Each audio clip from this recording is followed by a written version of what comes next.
Hi, David. Hey, Philippa. Hi, nice to speak to you. How are you doing? Yeah, I'm doing well, thanks. How are you? Good, yeah, good, thank you. So you're over in New York Yep, yeah. and everything well over there? Are you safe at the moment?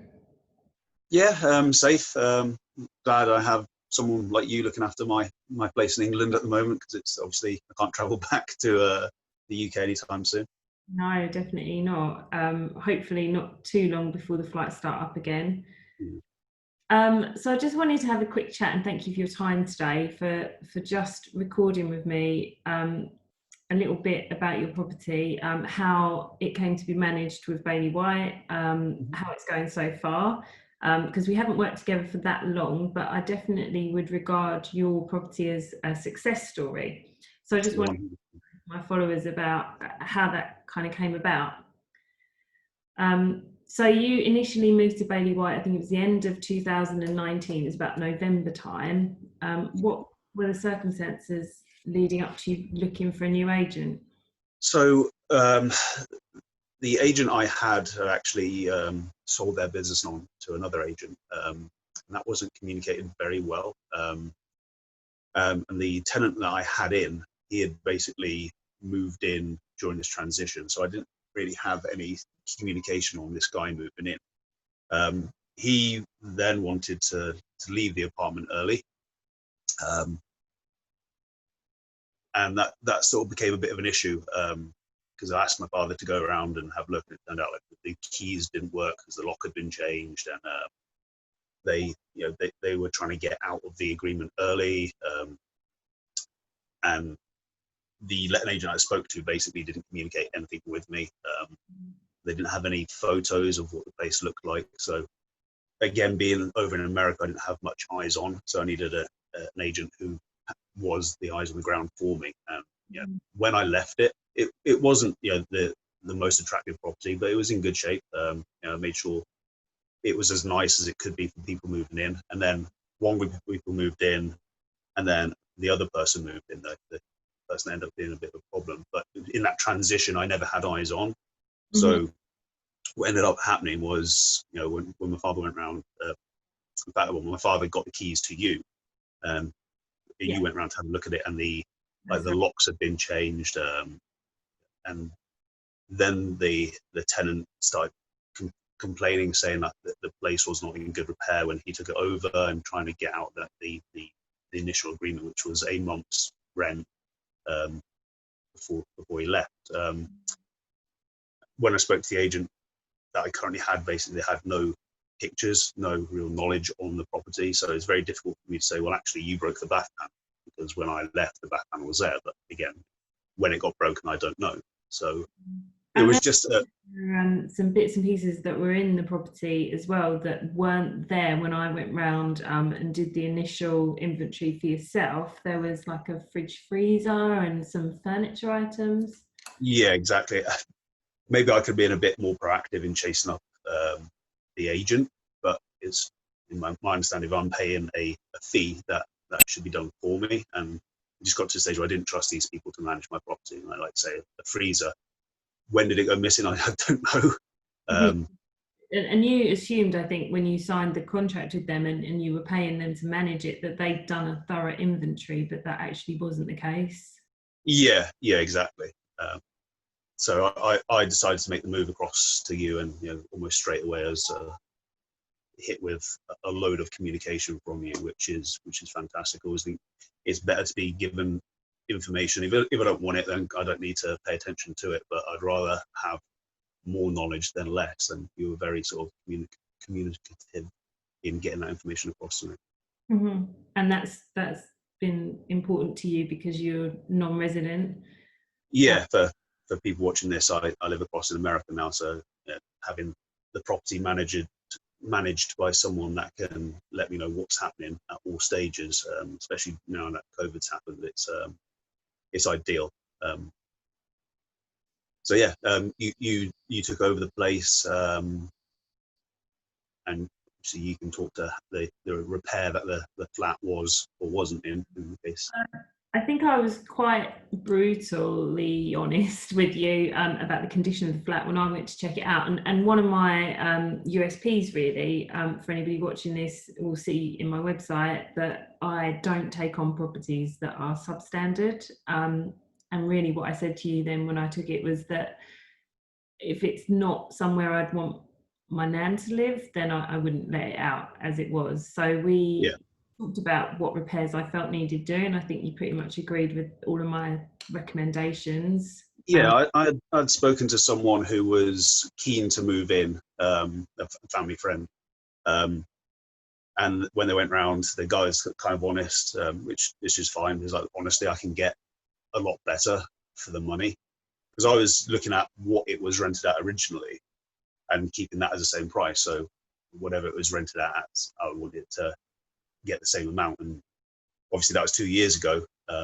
The area has not got any worse, but the flat has. So I think that was a sort of wake up call for me when people actually said, look, I can get nicer for the amount that you're charging. Whereas beforehand, people, 2 years ago, 3 years ago, whatever, people were desperate for the place because it was in good nick, it was in a nice area. I'd say it's just the property itself hasn't gone down, the area hasn't gone down, it's my actual, the interior that went down. So that was a wake up call. And then when you went round, you agreed with that statement that it's not worth the money I'm asking for.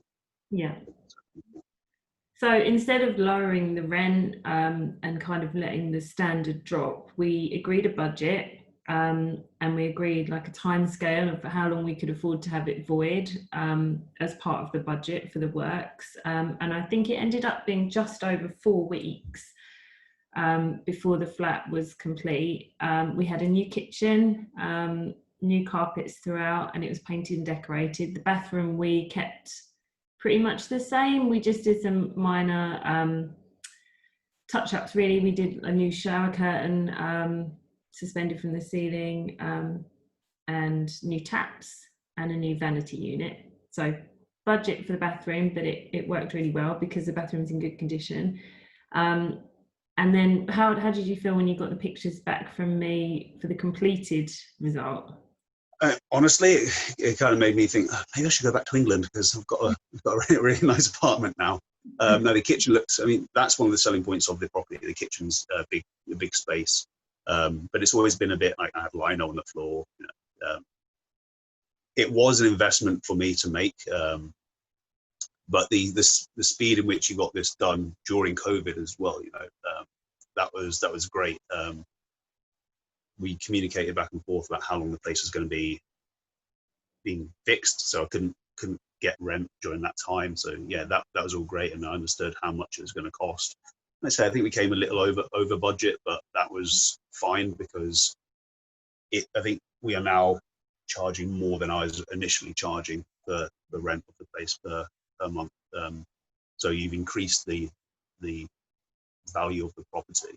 Yeah, we rent. increased the monthly rent by about £50 a month. So we worked out that within the first year of the new tenancy, you cover off the over budget amount with your extra rent. But also the property's kind of already paying you back because when we had this property valued, it's actually made quite a lot now capital, which we hope is partly because of the new condition. And definitely, as you said, the kitchen is a huge selling point because I love that kitchen too. I would totally move there. So yeah, but that was all great. All the links to what was going to be done. You talked me through it and told me why you thought the choices we made in terms of decorating were the right choices. When we talked about going over budget, it wasn't a case of it happened. It was discussed, and I agreed to increasing it. So it's not like that was a surprise. But yeah, the place looks really nice now. And again, we had someone who wanted it just before COVID happened. So then that you communicated that well, how she wanted the place, but then couldn't move for a couple of weeks, and we made the decision to put it back on the market. And I think we had like 5 or 8 viewings the first day that you could legally show properties again. And I think we filled it like a week later.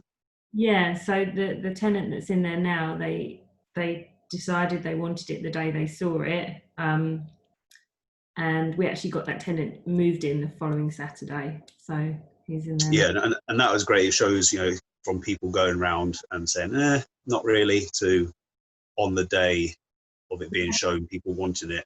8 offers of tenancy for your flat. Yeah, again, I really enjoyed that because we sat down and had a conversation about the people who wanted it, and we discussed who we wanted or who I wanted to put in, but with your feedback. So I need to make sure that the property or the people renting it were right for me.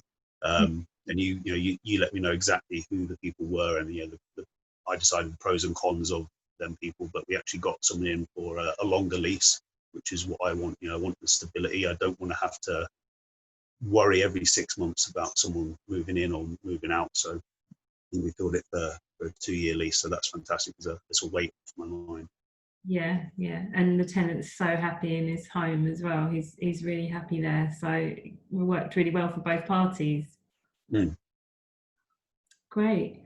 Okay, well, thank you so much for talking to me today and talking through your success story, really, because that flat was a bit of a thorn in your side. I remember we discussed it at length when I took over the property, and it'd been kind of problematic for you, to actually feeling quite positive about it, and a happy ending. Oh yeah, it's gone from a worry of, oh, I've got this whole thing to deal with in England, to now I'm like, okay, I can just leave it. And if there's an issue, I think you messaged me about the door that we didn't realise needed adjusting. I think the lock was kind of damaged, and you let me know how much it cost, and that would come out of the rent, and just to invoice came across, and just to understand that the rent would be slightly less because it was fixed. But I don't have to worry about any of that. I don't have tenants don't need to contact me direct, and I don't have to try and find, like, I don't know, let's say a plumber. I don't have to try and deal with getting a plumber there. It all gets done for you. And again, it's gone from being something I'm worried about to something that now is